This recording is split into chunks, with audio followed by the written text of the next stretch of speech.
অমিত শাহ বলেছেন যে ২৯ তারিখে যদি সবাই ঘুরে না যায় তাহলে ৫ তারিখে সবাইকে উল্টো করে মারবেন। এই কথাটা কি আদৌ একজন কেন্দ্রীয় মন্ত্রী হয়ে উনি বলতে পারেন, বা একটা মানুষের কাছে তার সেটার কি বার্তাটা ঠিক গেল? একটা সাধারণ মানুষ হয়ে আপনি বলুন যে এই বার্তাটা কি মানুষের কাছে যাচ্ছে?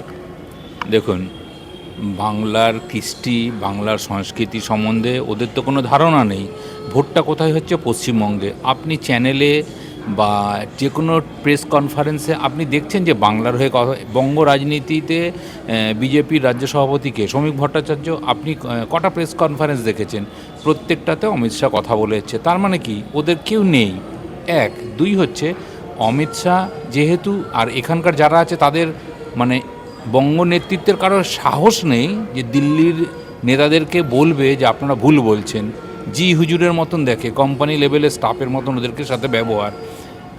অমিত শাহ এই যে কথাটা বলেছে যে ২৯ তারিখে সবাই আপনারা ঢুকে যান, নয়তো ৫ তারিখে উল্টো করে ঝুলিয়ে মারা হবে। আমি বিজেপির উত্তরবঙ্গের এক নেতার মানে যিনি প্রার্থী তার কথাও শুনেছি, একজন মহিলাকে উনি বলছিলেন যে এই যে গাছ আছে এই গাছে বেঁধে ঝুলিয়ে মারবে করবো। তো এই যে যাদের মনোভাব, ঠিক আছে, তাহলে তারা ক্ষমতা আসলে কী করতে পারে আপনি ভাবুন।